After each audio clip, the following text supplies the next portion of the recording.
لا موجود إلا الله لا مقصود إلا الله لا محبوب إلا الله لا رحمن إلا الله بل لا إله لا إله إلا الله اللهم صل على ما شاء الله খুব সুন্দর হচ্ছে وعلى آل سيدنا আলহামদুলিল্লাহ আলহামদুলিল্লাহ সমস্ত প্রশংসা সেই মহান আল্লাহ রাব্বুল আলামিনের যে আল্লাহ পাক রব্বুল আলামিন এই পাক পবিত্রতম শহর থেকে সুন্দরতম উচ্চতম একটি স্থান মজলিস জায়গা রাসূলের জবানে বলা দিয়া আজুল জান্নাত অর্থাৎ বেহেশতের বাগান যে আল্লাহ পাক রব্বুল আলামিন এই পাড়াপড়শি তথা গ্রামবাসী মহল্লাবাসীর উদ্যোগে আয়োজিত মহা শ্রম অর্থ সম্পদ এগুলো ব্যয় করে এবং অক্লান্ত পরিশ্রম করে এখানে এই পাক মাহফিল আয়োজিত করেছেন কায়েম করার তৌফিক দান করেছেন সাথে সাথে যে মহান স্রষ্টা খালিক ও মালিক যিনি আমাদের মহান আল্লাহ আমাকে আপনাকে এই গ্রাম থেকে ছাঁটাই করে বাছাই করে এই হলো পাক পবিত্রতম সুদূর থেকে সুন্দরতম উচ্চতম একটি স্থান মজলিস জায়গা রাসূলুল্লাহর জবানে বলা সোনার জবানে ঘোষিত রিয়াজুল জান্নাত তথা বেহেশতের বাগান এখানে আসার বসার সম্মান ও আমালে সালেহা করার মতো তৌফিক দান করেছেন সে আল্লাহ রাব্বুল আলামিনের দরবারে আমাদের প্রত্যেকের অন্তরের অন্তরস্থল থেকে আমরা সবাই মিলে একবার শুকরিয়া আদায় করি বলেন সকলে আলহামদুলিল্লাহ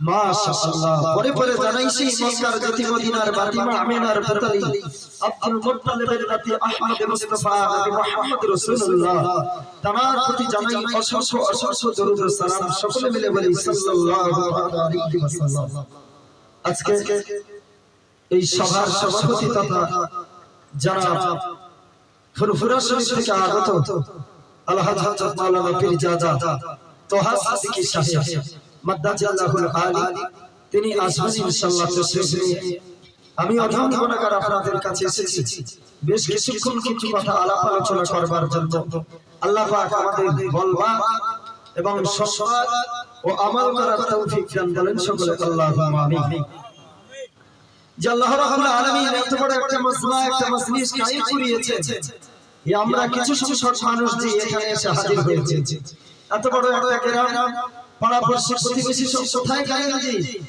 আপনারা যদি বাজারে হই হই করে ঘুরে বেড়ান আজকের শাদি দুলা ভাই আর অতিথি আপ্যায়ন যদি আপনি করে বেড়ান আপনারা যদি ওই আসবে আর সুন্দর গোশ ভাত ডাল মাছ এগুলো খাওয়া দাওয়া করে আর কুটুম্বিত করে চলে যাবে এর নাম মিসালে সওয়াব সাথে সওয়াব রেসানি নয় আপনি ভাবছেন যে আমি 500 টাকা দিয়ে দিয়েছি চাঁদা আমার আর দরকার নেই ওই জলসায় যাওয়া তাই তো নাকি না এরকমটা নয় অতএব আমি গ্রামবাসীদেরকে আরো একবার আহ্বান করছি কমিটি সাহেবদের কাছে আহ্বান করছি আপনারা মেহেরবানি করে বাজারে যদি মনোহরি দোকান বসে ওগুলো বন্ধ করে দেন বাজার থেকে ভিড় ভাট্টাগুলো বন্ধ করে দিয়ে আপনারা চলে আসুন এই পবিত্র মাজমায়ে মাহফিলে কারণ ফুরফুরা শরীফে আগত পীরজাদা তোহা সিদ্দিকী সাহেব তিনি ইনশাআল্লাহ আর কিছুক্ষণের মধ্যে আমাদের কাছে উপস্থিত হবে সকলে উচ্চ আওয়াজে তাকবীর দেন নারে তাকবীর উচ্চ আওয়াজে নারে তাকবীর সিলসিলা ফুরফুরা শরীফ সিলসিলা মুজাদ্দিদুজ জামান আওলাদ মুজাদ্দিদুজ জামান পীরজাদা তোহা সিদ্দিকী সাহেব নারে তাকবীর মাশাআল্লাহ মাশাআল্লাহ আলহামদুলিল্লাহ আমরা এখানে কিছু সংখ্যক মানুষ উপস্থিত হয়েছে আয়োজিত এই মাহফিলে আল্লাহ পাক আমাদেরকে আনিয়েছেন আল্লাহ পাকের দরবারে কোটি কোটি শুকরিয়া আমার বাবাজি আমার আব্বা জানেন একটু খেয়াল করে শুনুন আমরা যারা এই জায়গাতে এসেছি বসেছি আমাদের কিছু পাওয়ার উদ্দেশ্য আছে জানা নাই কিছু পাবো তো সেটা কি জি বলেন কি পাবো হ্যাঁ কিছু নেকি পাবো, আল্লাহর রহমত পাবো, সওয়াব পাবো। কেউ কেউ মনে করছে তো তাবারুক পাবো, এই চিন্তা ভাবনা নাকি? না, আমরা কোনো চিন্তা ভাবনা নাই। এখন আর সেই 70, 72, 75 সাল চলছে না যে মানুষ একটু মাখানো ভাত খাওয়ার জন্য অধীর আগ্রহে বসে থাকে, যতক্ষণ না ইসলামের সাজেশন শেষ হচ্ছে ততক্ষণ আমরা ওখানে বসে থাকবো, কারণ ওখানে ভাত দেবে, খিচুড়ি দেবে, খাবো। সেই অভাব আর আছে নাকি? সে অভাব আর নেই। তাই আমরা এখানে এসেছি কিছু খাওয়ার উদ্দেশ্য করে এসেছি, ঠিক না বেঠিক বল? তো আমরা যে কজন মানুষ এখানে বসেছি মাজমায়ে মাহফিলে, আমি আপনাদের কাছে আহ্বান করব, আপনারা এই সামনে এসে বসুন, একটু সামনে আসুন। অহংকার দিয়া সামান্যতম মনের মধ্যে রাখা যাবে না, কারণ আল্লাহর কোরআন বলেছে ইন্নাল্লাহা লা ইউহিব্বু মান ক্বালা মুখতালান ফাখুরা। অহংকার হলো আমি আল্লাহ আমার গায়ের চাদর, এটা তোমরা যেন কেউ ধরে টানাটানি করবে না। আমি আল্লাহ, আমি অহংকার করতে পারি, তোমরা করো না। আর যদি কারো অন্তরে সামান্য পরিমাণ অহংকার থাকে যে তার সারা জীবনের আমলনামা আল্লাহর দরবারে কবুল হবে না। অহংকার রিয়া আমাদের থাকবে না, তাহলে অহংকার রিয়া আমাদের রাখা যাবে না। আমরা এই জায়গায় এসে বসেছি, আমাদের একটা উদ্দেশ্য আছে, একটা ফায়দা আছে। আমরা এখান থেকে কিছু জিনিস হাসিল করে নিয়ে যাব, আমরা এখান থেকে কিছু জিনিস বাড়িতে নিয়ে যাব, যে আমরা আমল করব। কি ঠিক না বলে? কাজে পরিণত করতে হবে, কারণ আমরা সারা জীবন শুনছি, মোবাইলে শোনা যায়, এখন বাড়িতে বসে বসে শোনা যায়, আপনার ভাঙাচোরাওয়ালা মাইক সেট নিয়ে ও বাজিয়ে যাচ্ছে, ওটাও শোনা যায়, মসজিদে হয়, শোনা যায়, বিভিন্ন রকম ভাবে এখন আওয়াজ হচ্ছে। কিন্তু ওটার একটা ফজিলত, আর এখানে আপনি ডাইরেক্টলি এখানে বসবেন, এরও একটা ফজিলত আছে। যদি বলে সুবহানাল্লাহ। কারণ আল্লাহর রাসূল বলেছেন জি খায়রুল মিন ইবাদাতি সিয়ামিহা ওয়া কিয়ামিহা। আল্লাহর রাসূল বলেছেন নাজরাতুল ইলাল আলিম, যদি হাক্কানি একজন খাঁটি যোগ্য আলেমের মুখের দিকে যদি তাকানো যায়, আমার মুখের দিকে না, আমি হাক্কানি আলেম নই জি, কিন্তু আল্লাহর রাসূল বলেছেন নাজরাতুল ইলাল আলিম, যদি হাক্কানি খাঁটি যোগ্য আলেমের মুখের দিকে যদি তাকানো যায়, খায়রুল মিন ইবাদাতি সিয়ামিহা ওয়া কিয়ামিহা। আল্লাহর রাসূল বলেছেন এক বছর রোজা রাখলে, নফল রোজা রাখলে যতটা সওয়াব, এক বছর নফল নামাজ পড়লে দাঁড়িয়ে দাঁড়িয়ে যতটা সওয়াব, তার চেয়ে বেশি সওয়াব আমার আপনার নামাজ আমলে লিখে দেওয়া হয়। যদি বলুন হয় না? আল্লাহর রাসূল বলেছেন। তারপরে পরে আমরা এই যে সুবহানাল্লাহ আলহামদুলিল্লাহ তাসবিহগুলো তেলাওয়াত করছি, আল্লাহর রাসূল হাদিস শরীফের মধ্যে জানিয়ে দিয়েছেন জি কি বলেছে, যে না তোমরা ওখানে বসে বসে মসজিদে রিয়াজুল জান্নাতে বসে বসে সুবহানাল্লাহ আলহামদুলিল্লাহ লা ইলাহা ইল্লাল্লাহ আল্লাহু আকবার তাসবিহগুলো তেলাওয়াত করবে। এর বিনিময়ে গোপনে গোপনে দান সদকা করলে যতটা সওয়াব, তার চেয়ে বেশি সওয়াব তোমাদের নামায় আমলে দেওয়া হবে। যদি বলুন ফায়দা আছে, লাভ আছে। কিন্তু হতভাগা কপাল ফাটা বাপের ভাইরা মুসলমান অতি বড় চালাক, এরা এই জায়গায় আসে না, বসে না, গিয়ে দেখেন বাজারে হই হই হই ঘুরে বেড়াচ্ছে, মেয়েদের পিছু পিছু হাতে নাম্বার দিকে গিয়ে ঘুরছে, জি কারে দেবে খুঁজতেছে। তবে বাপ আমি একটু বলে রাখি আপনাদের, আপনি ঘরে আপনার মওত কিন্তু একদিন হবে, ঠিক না? আল্লাহর কোরআন জানিয়ে দিয়েছেন জি কুল্লু নাফসিন যায়িকাতুল মাউত, তোমার একদিন মওত হয়ে যাবে বাবা, সেদিন তোমার পাই তোমার হিসাব হবে।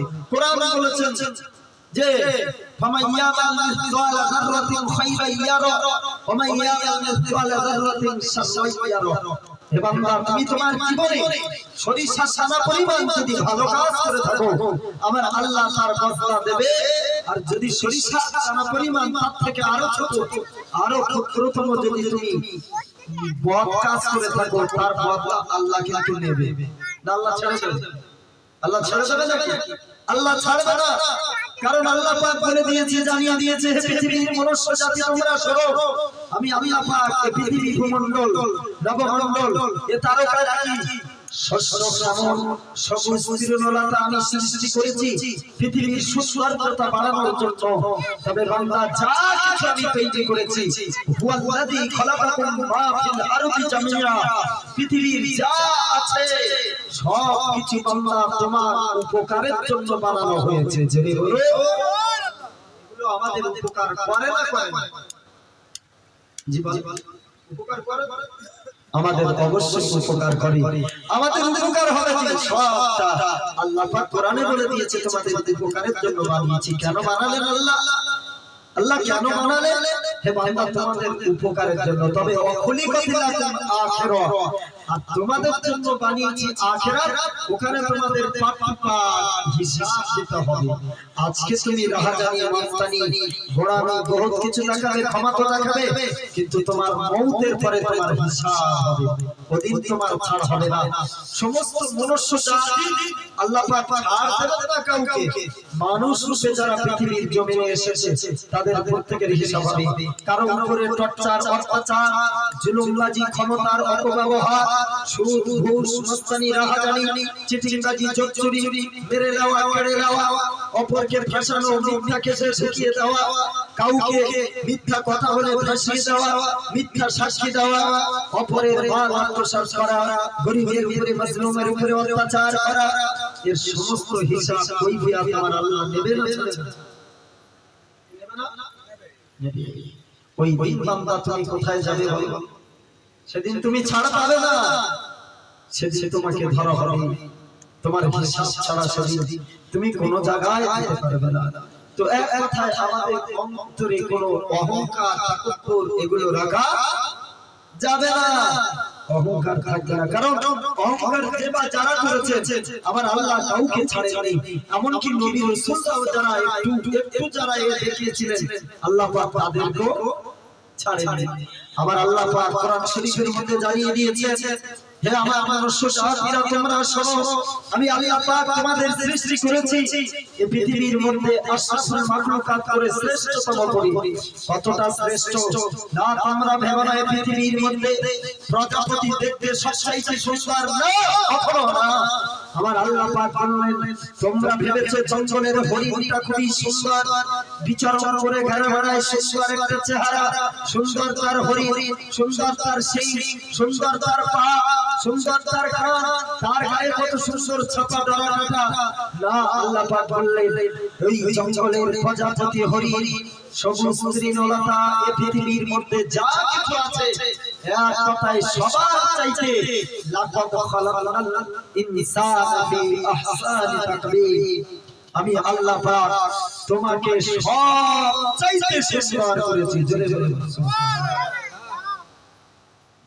পৃথিবীর মধ্যে যা আছে সবার চাইতে সুন্দর কারা? আমরা যারা মানুষ আল্লাহ পাক আমাদের তৈরি করেছে। যা আছে তাদের সবার চাইতে আশরাফুল মাখলুকাত, সৃষ্টির সেরা করে আল্লাহ আমাদেরকে পাঠিয়েছে। জেনে বলুন সুবহানাল্লাহ। কেন বানালেন আল্লাহ? আল্লাহ পাক বললেন ওয়া খালাকতুল জিন্না ওয়াল ইনসা ইল্লা লিয়াবুদুন, আমি জিন আর ইনসানকে তৈরি করেছি, সৃষ্টি করেছি আমি আল্লাহ একমাত্র আমার ইবাদতের জন্য। জোরে বলুন সুবহানাল্লাহ। আল্লাহ ইবাদত করলে কি হবে? না ফাদখুলি ফি ইবাদি ওয়াদখুলি জান্নাতি, বান্দা তুমি ইবাদত করবে আমি আল্লাহ তোমার জান্নাত দেব। জোরে বলুন সুবহানাল্লাহ। এই জোরে বলে জান্নাতটা কি কেমন? আল্লাহর কোরআন জানিয়ে দিয়েছে ইন্নাল্লাযীনা আমানু ওয়া আমিলুস সালিহাত কানাত লাহুম জান্নাতুল ফিরদাউসি নুজুলা, তোমরা খাঁটি যোগ্য ঈমানদার হও, খাঁটি যোগ্য মুমিন হও, খাঁটি যোগ্য নবীর উম্মত হয়ে যাও। যদি জানতে পারো কি হবে, ভালো কাজ করবে, আরে ভালো কাজ করো, আমি আল্লাহ পাক তোমার জান্নাতুল ফিরদাউস সবচাইতে সুন্দর জান্নাতটা তোমাকে দেব। জোরে বলো, জোরে হয় না? আল্লাহ হলেন রহমানুর রহিম, আল্লাহ হলেন আমাদের দয়াবান, তিনি আমাদেরকে দেবেন। আমার আল্লাহ অত্যন্ত অপরিসীম ধনী, তিনি আমাদের দেওয়ার জন্য প্রস্তুত। বান্দা গুনাহ করেছো, ফিরে এসো, টাইম আছে, আমি আল্লাহ আমার দরবারে তওবা করো। আল্লাহর দরবারে দোয়া চাইছি, কি দোয়া চাই না আমরা? আল্লাহ আমাকে এই দাও, আমাকে তাই দাও, আল্লাহ আমাকে অমুক দাও, তমুক দাও। আমার লজ্জিত আল্লাহ গুনাহ করে ফেলেছি, আল্লাহ আমার দোয়া কবুল করবেন? যেমন কবুল করবে না আমি গুনাহগার, আমি খাতাকার, আমি পাপী, এটা যেমন দুঃখ আক্ষেপ রয়েছে, আশা নেই কবুল করবা, তেমন আপনার মধ্যে উম্মীদ থাকতে হবে যে আল্লাহ আপনি যদি না কবুল করেন আর কে করবে আমার দোয়া? আমার দোয়া তো আর কেউ কবুল করবার না, আল্লাহ আপনি কবুল করেন। কি আল্লাহ কবুল করবেন? আপনার 10 লক্ষ টাকার দরকার, ঠিক না? প্রয়োজন প্রত্যেকটা মানুষের আশা, আমি বেঁচে থাকতে 10টা দোকান করব, আমি বেঁচে থাকতে 2তলা বাড়ি করব, আমি বেঁচে থাকতে 2 বিঘা জমি কিনব। এটা আমাদের প্রত্যেকের মধ্যে একটা লোভ লালস আছে, দুনিয়াবি থাকবে না? থাকে। তো আল্লাহর দরবারে চান, আল্লাহর দরবারে উম্মীদ নিয়ে চান। কেন? আমার আল্লাহ আল্লাহু গানিয়্যুল হামিদ, আল্লাহ হলেন সবচাইতে বড় ধনী। যারা বলে ওয়া আনতুমুল ফুকারা, আমরা সবাই ফকির, ফকিরের দল, আমরা গরীব, কিন্তু আল্লাহ কি? আল্লাহ হলেন ধনী, সবচাইতে বড় ধনী। পৃথিবীর মধ্যে সবচাইতে বড় যিনি ধনী, তার দরবারে আমরা এই গ্রাম থেকে 5 জন ব্যক্তি গেলাম। সবচেয়ে ধনী মানে কি? কোটি কোটি টাকার মালিক। এই কোটি কোটি টাকার মালিক যিনি, তার কাছে যে আমরা মেটিয়ারি মৈনিক এই গ্রামের লোক আমরা 10 জন এই কোটি কোটির কাছে যদি যাই, গিয়ে আর চলে আসার সময় কথাবার্তা বলে আর ফিরে আসার সময় যদি বলি যে আমাদের 2000 টাকা লাগবে, আমরা একটু যাবো বাড়িতে, আমাদের গাড়ি ভাড়া টাকা লাগবে, আচ্ছা ওই লোকটা দিতে কিছু মনে হবে? কোনো অসুবিধা হবে? মনে হয় 2000 কেন, কোটি কোটি টাকার মালিক মানে ওর কাছে কিচ্ছু না, তো ওর দিতে কোনো অসুবিধা হবে না। ঠিক তেমন আমার আল্লাহ হলেন গোটা পৃথিবীর মালিক। তোমার দরকার আল্লাহর দরবারে তুমি চাও, আল্লাহ দিতে কোনো অসুবিধা হবে না। যদি চাও আল্লাহর কাছে চাও, আমরা তো আল্লাহর কাছে চাই না, আল্লাহর কাছে চাচ্ছি জি আমরা, এখন তো মাজারে চাচ্ছি, ঠিক না? গাজী বাবা এই দাও, খাজা বাবা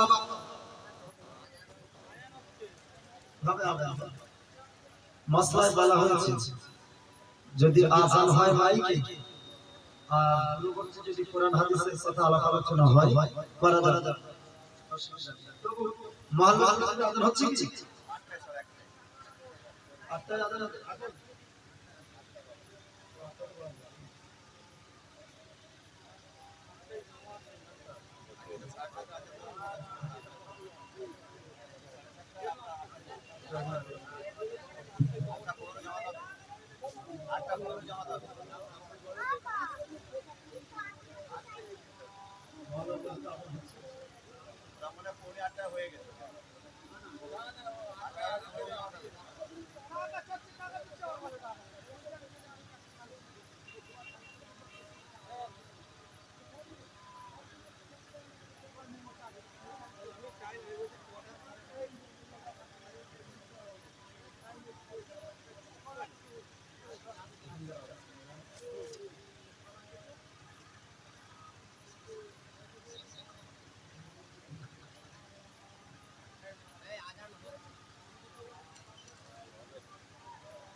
তো আমার আপনারা একটু ভালো করে শুনুন।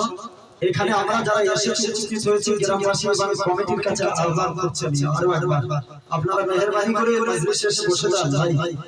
আপনারা ঘোরাঘুরি করলে আর গ্যাস গলায় দিয়ে ঘুরলে হবে না, এসে মাহফিলে বসে যান।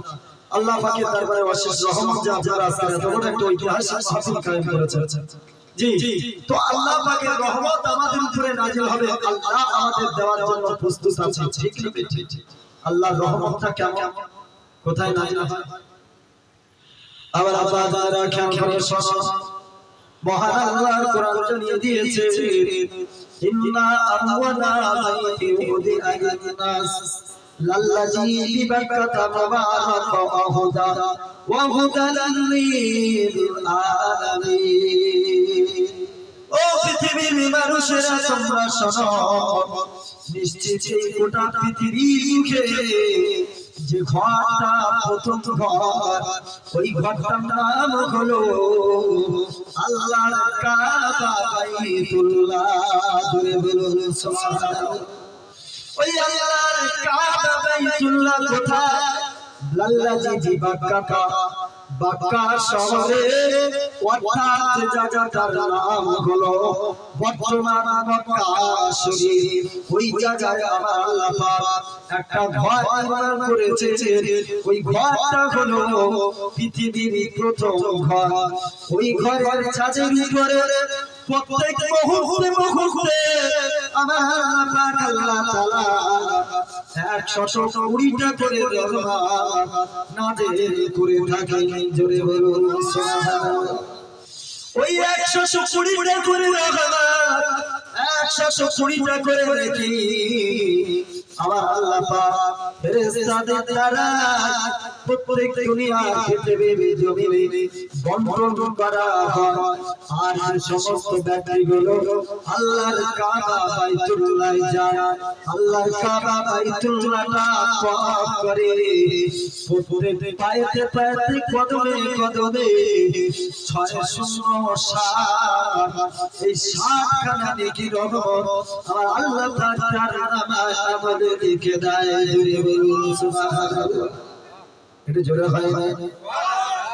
আর যে বান্দাটা গেল আল্লাহর কাবা বাইতুল্লাহ তওয়াফ করলো না, ওই বান্দাটা যে শুধু আল্লাহর কাবা বাইতুল্লাহটা দেখলো বসে বসে, আর বলল এটা আমার আল্লাহর ঘর, এটা আমার আল্লাহর ঘর, এইভাবে বলে বলে ওখানে বসে গেল।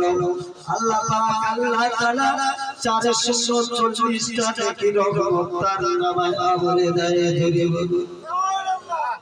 নামাজ পড়ে না, এমন করে নামাজ যারা পড়ে আল্লাহর কাবা বাইতুল্লাহর কাছে, আর যারা আল্লাহর কোরআন তেলাওয়াত করবে ওদের আরো বাকি 20টা রহমত লিখে দেয়। এই 120টা রহমত প্রত্যেকটা মুহূর্তে মুহূর্তে আল্লাহর কাবার ছাদে নাযিল হয়, আর বান্দা বান্দীদের তাদের নামে আমলে লিখে দেয়। জেনে বলুন। বিশ্বগুরু নবী বলেন, আর তোমরা যারা তিনি মাজমার মাহফিল কোরআনের মাহফিলে এসে তোমরা যারা বসবে, আমার আল্লাহ পাক আল্লাহ তাআলা তোমাদের নামে আমলে নেকি সওয়াব রহমত আল্লাহ পাক লিখে দেন। জোরে বলুন। তাহলে এই রহমতটা কেমন জি এটা জানা দরকার আছে না? আপনারা নাম শুনেছেন নবী দাউদ আলাইহিস সালাতু ওয়াস সালাম। এই নবী দাউদ আলাইহিস সালাতু ওয়াস সালামের বেটার নাম ছিল হযরত নবী সুলাইমান আলাইহিস সালাতু ওয়াস সালাম। ও ভাইরা বাবাজিরা, আল্লাহর নবী সুলাইমান এক তারিখে আল্লাহর দরবারে বললেন, ও রব্বুল আলামিন আল্লাহ পাক, আমি আপনার রহমতটা কি একবার দেখব? আমাদের উপরে রহমত নাযিল হবে তো সে রহমতটা কি কেমন একটু দেখার ব্যাপার আছে। আল্লাহর নবী যাইবা বললেন, রব্বুল আলামিন আল্লাহ পাক, আপনার রহমতটা কি আমি একটু দেখতে চাই। আবার আল্লাহ পাক বললেন, নবী সুলাইমান শোনো শোনো, আমি আল্লাহ পাক তোমার উপরে এত সুন্দর একটা মুজিজা দিয়েছি, আমি তোমার উপরে এত সুন্দর একটা ব্যবস্থা করে দিয়েছি। কি ব্যবস্থা জানেন? আল্লাহর নবী বললেন, ও আল্লাহ পাক কি এমন জিনিস আমার উপরে নাযিল করেছে আমার আল্লাহ পাক বললেন না নবী সুলাইমান আমি আল্লাহ তোমার ক্ষমতা দিয়েছি পাওয়ার দিয়েছি তুমি একটা জায়গা থেকে অন্য জায়গাতে যাবে তোমার হাওয়ার উপরে ভাসমান অবস্থায় উড়ে উড়ে তুমি যেতে পারবে অর্থাৎ হাওয়ায় যাওয়া আমার আল্লাহ পাক নবী সুলাইমানকে দান করেছিলেন এবং তারপরে আল্লাহ পাক বললেন ও নবী সুলাইমান আমি আল্লাহ পাক তোমাকে দান করে দিয়েছি পিঁপড়ে পিপড়িকা রাস্তা দিয়ে হেঁটে যাবে আর 3 মাইল দূর থেকে তুমি নবী সুলাইমান তাদের পাওয়ার আওয়াজ শুনতে পাবে অর্থাৎ আমি আল্লাহ পাক তোমার উপরে অটোমেটিক রহমত দান করে রেখেছি নবী সুলাইমান তারপরে বললেন না আল্লাহ আমি আপনার রহমত দেখব না আল্লাহ আমি আপনার পাওয়ার দেখব আপনার রহমত দেখব আমি আপনার ক্ষমতা দেখব আমার আল্লাহ পাক বললেন ও নবী সুলাইমান যদি তুমি আমার রহমত দেখতে চাও তোমার সবচেয়ে প্রিয়তম বন্ধু তোমার কাছের মানুষ যে আছে তাকে তুমি সঙ্গে করে নিয়ে আস্তার ওই নদীর পার দিয়ে হেঁটে চলো আল্লাহ নবী সুলাইমান তার যে বন্ধু ছিলেন তার যিনি দোস্ত ছিলেন তার নাম হলো হযরত আসিফ ইবনে বারকিয়া অথবা ইবনে জাজওয়া তাফসীরে মারিফুল কোরআনের ভিতরে লেখা হয়েছে নবী সুলাইমান আলাইহিস সালাতু ওয়াস সালাম ওই বন্ধু দোস্তকে সঙ্গে করে নিয়ে আর নদীর কাছে চলে গেল আল্লাহ পাক বললেন ও নবী সুলাইমান না তুমি যদি আমার রহমত দেখতে চাও তোমার বন্ধুকে ওই নদীর দরিয়াতে তুমি ঝাঁপ দিতে বলে দাও আল্লাহ নবী সুলাইমান আলাইহিস সালাতু ওয়াস সালাম তাকে বললেন যাও চলে যাও ও বন্ধু আসিফ ইবনে বারকিয়া ও জাজওয়া তুমি আমার কথা মতো এই দরিয়ার পানির নিচে একটা বারের জন্য ডুবিয়ে দাও ডুবিয়ে দেওয়া হলো আর যে পানির ভিতরে চলে গেল আসিফ ইবনে বারকিয়া নবী সুলাইমানের দোস্ত দেখছে এই নদীর ভিতরে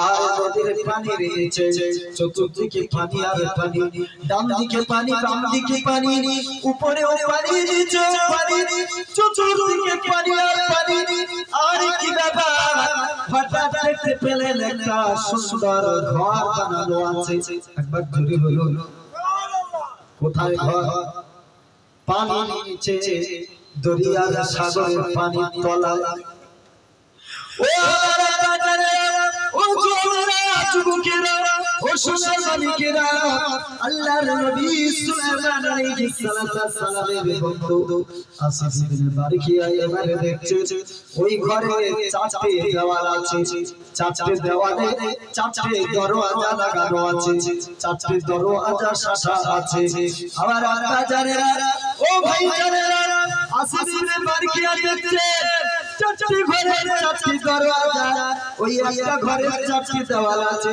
চারটি দরওয়াজা আছে তবে দরওয়াজাগুলো হলো সব খোলা কি করা আছে দরজাগুলো সব খোলা আর আপনারা জানেন দরজাগুলো সব খোলা থাকলেও নবী সুলাইমানের বন্ধু দেখছে বাহিকার পানি দরজাগুলো খোলা থাকা সত্ত্বেও পানির ভিতরে ঘর তারপরেও বাহিরকার পানি একটা ফোঁটা ওই ঘরের ভিতরে প্রবেশ করতে পারছে না জোরে বলুন কত বড় একটা আল্লাহর রহমত কত বড় আল্লাহর কুদরত থাকে পানির ভিতরে ঘর আর সেই ঘরের দরজা আছে চারটি দরজা খোলা কিন্তু এক ফোঁটা পানি বাইরে পানি ঘরের ভিতরে প্রবেশ করছে না জোরে বলো আল্লাহ কত বড় রহমত আল্লাহ কত বড় দয়াবান একবার চিন্তা করুন কি রহমত তিনি আমাদের জন্য দান করেছেন একবার ভেবে দেখুন ও আমার আল্লাহ জানেন এই নবী সুলাইমান আলাইহিস সালাতু ওয়াস সালামের উম্মাহ বন্ধু যখন দেখে আসো এবার নবীর কাছে বললেন ও নবী সুলাইমান ও আমার দোস্ত শোনো শোনো, পানির ভিতরে দেখলাম একটা ঘর, চতুর্দিকে পানি আর পানি, কিন্তু না না না, ওই ঘরে চারটে দরজা খোলা আছে, ছিটি বাইরের একটা ফোঁটা পানি ওর ভিতরে প্রবেশ করে না। আল্লাহ নবী সুলাইমান বললেন, আল্লাহ এটা আমার কেমন রহমত, আমি আপনার আরো রহমত দেখতে চাই। আমার আল্লাহ বললেন, ও নবী সুলাইমান, তুমি যদি আমার রহমত দেখতে চাও, না না যাও, চলে যাও চলে যাও, তাহলে তুমি নিজে ওই দরিয়ার পানিতে ডুব দিয়ে যাও। এবারে আল্লাহর নবী সুলাইমান তিনি ওই পানির ভিতরে ডুব দিয়ে দিলেন। পাহাড়ে পানির নিচে ডুব দেওয়ার পরে হঠাৎ দেখতে পাওয়া গেল সেই ঘর, ওই ঘরের চারটে দরজা থেকে বাইরের কোনো পানি ঘরের ভিতরে ঢোকে না। আল্লাহর নবী সুলাইমান গেল গিয়ে বললেন, আমার বন্ধু আমার দোস্ত যেমনটাই বর্ণনা করেছে ঠিক তেমনই তো কথা আমি দেখতে পাচ্ছি, তাহলে এখানে আরো রহমতের রেখে আছে। আমার আল্লাহ পাক বললেন, ও নবী সুলাইমান, না না তুমি ওই দরজা, ঘরের চারটে দরজা আছে, ওই ঘরের চারটে দরজা, যে কোনো একটা দরজাতে তুমি হাত দিয়ে দাও, আমি আল্লাহ পাক আমার কুদরত আমার রহমত তুমি দেখতে পেয়ে যাবে। জি জি। এবারে নবী সুলাইমান আলাইহিস সালাতু ওয়াস সালাম চারটি দরজা আছে, একটা দরজাতে বিসমিল্লাহ বলে হাত দিয়েছে। হঠাৎ নবী সুলাইমান দেখছে আমি হাত দিয়েছি দরজার ঘরের ভিতরে এখন প্রবেশ করিনি, কিন্তু না না না, আমি নবী সুলাইমান দেখছি আমার দেহটা, আমার শরীরটা যেন ওই ঘরের ভিতরে পৌঁছে গেছে। জোরে বলুন সুবহানাল্লাহ। কি আছে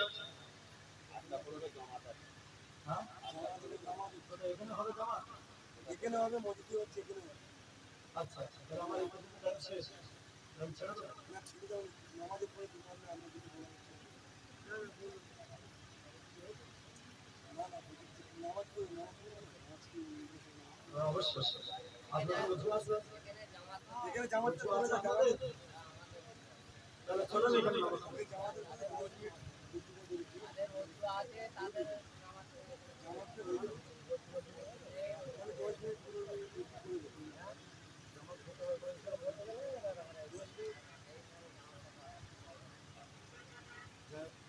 আমার ভাইজানেরা এখন এখানে জামাত হবে, আপনারা নামাজের জন্য তৈরি হয়ে যান, ওযু করে নেন, এখনই এখানে জামাত হবে এবং নামাজ হবে। মসজিদে তো জামাত হচ্ছে, এখানে যদি কেউ জামাত করতে চান এখানেও জামাত হবে, আপনারা জামাতের জন্য ওযু করে নেন, যাদের ওযু নেই ওযু করে নেন।